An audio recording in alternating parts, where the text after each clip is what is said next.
How great would it be if you could call in your soulmate, the perfect person to spend the rest of your life with? Or become wildly successful and financially abundant? What if you could create anything you want and live a purpose-based life of happiness, joy, and total fulfillment? Learning how to manifest what your heart truly desires is something you'd love to master, right? The 2006 documentary The Secret inspired many to start thinking in new ways. Did you hope that you, too, could manifest your dreams? What The Secret didn't share is that activating the law of attraction requires more than inherent desire, an active imagination, and creating a vision board. Positive affirmations don't work as a standalone. Meaning, a person who is broke isn't going to manifest his or her rent by sitting around thinking positive thoughts alone. A person who is struggling with a health challenge may not overcome that challenge through positive thoughts by itself. In this video, Deepak Chopra and Sadhguru give powerful insight on the law of attraction. It's wonderful to be here. Coming to karma, you were talking about sutra. Well, as you know, Yoga Sutras and various other sutras, the word sutra literally means a thread, which is related to stitch and suture, of course. So when you give a thread, like you can wear a garland, nobody wears a garland for its thread, but without a thread, there is no garland. Once you have the thread, you can add flowers to it, you can add mud beads to it, you can add pearls to it, you can add diamonds to it. It depends on your experience of life.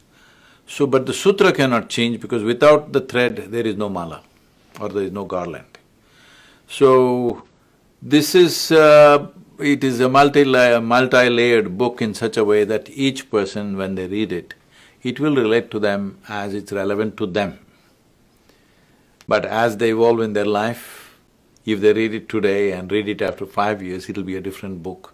If they read it after 20 years, it'll be a completely different book. So, we took a certain amount of… normally most of the 120 and odd books that have been published, largely there's what I have spoken in variety of situations. Somebody puts it together and publishes a book. This is among the first few books. The first one was in engineering and this one, and there's a book on death, which we released only in India. These are 3 books where I actually sat down and worked on it. Otherwise, they're just compilations of talks. So in that sense, I wanted to create a multi-layered book so that it'll be relevant through your life. You can read it many times. Every time you read it, it'll be like a new book, because first time you might have just had tiny little weed flowers, next time you may have roses, next time you have… it's your own experience of life. So having said that, well, the karma as a fundamental principle of life, people are thinking it's a concept. It is not a concept. See, who we are is a product of the memory that we carry in our body. Now, this is a human body. Why? There is evolutionary memory to say this is human body. This is my body. Why? Because there is genetic memory to say this is this kind of body. Like this, there are many layers of memory. We usually in yoga, we identify 8 significant forms of memory. It's all this amalgamation of this complex web of memory which makes you who you are, which makes me who I am, which makes everybody who they are. So, memory is a great possibility. Without it, we wouldn't be nothing. The richness of our life is only because of the vividness and vastness of memory that we carry in our lives. At the same time, memory is also a boundary. If you are in my memory, I say, oh, this is my friend. If you are not in my memory, I say, oh, this is a stranger, okay? So memory is a great possibility. At the same time, memory is also a boundary that you set.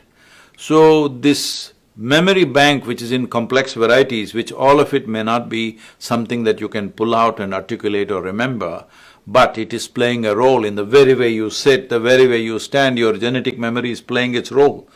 If you see somebody walking half a mile away, if you know the person, just the way they're moving their hand, out of the 7 billion people, you can recognize, this is my friend, all right?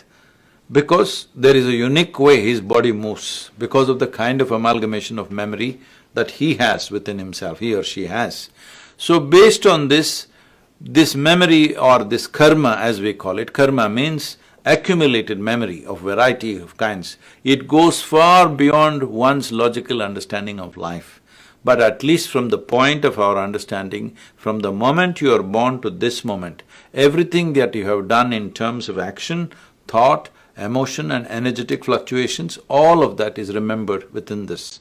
All that is determining the characteristic of who you are. Now this memory, if it works like a platform or a stage for you to stand upon and do your dance of the day, it's fine. But for most people, because there is not enough surface tension on their karmic body, now when they put their foot there, it sinks in. So past lives now. People are suffering what happened 10 years ago. And because this happens, this memory projects itself as imagination and they're able to suffer what may happen day after tomorrow already.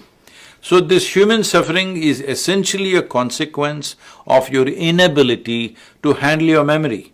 Your inability to handle your memory also means it's your inability to handle your basic faculties of vivid memory and fantastic imagination.